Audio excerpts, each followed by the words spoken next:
It was 2007, Christmas time. She was such a bitch that it should be a crime. For weeks on end, we would scream and shout. Then, in the dead of winter, she threw me out. She broke my heart, she took my soul, but she said, "That's not enough, you have to pay the toll. First the mortgage, then the gas. And when you're done, you're still an ass." I told her last year I spent 15,000 bucks. She said that doesn't count, because I gave you 2 fucks.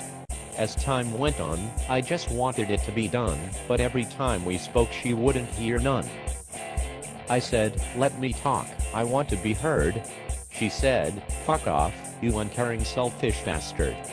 For 2 long years, she was on the dole, and each check she cashed, she thought fucking asshole. Here we are, much later.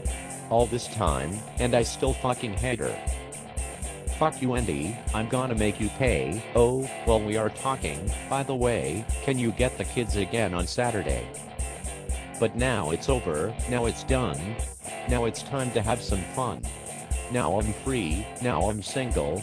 I can find some vagina and start to mingle. So don't marry someone like her, if you're clever. To all a great night, and fuck bitches forever.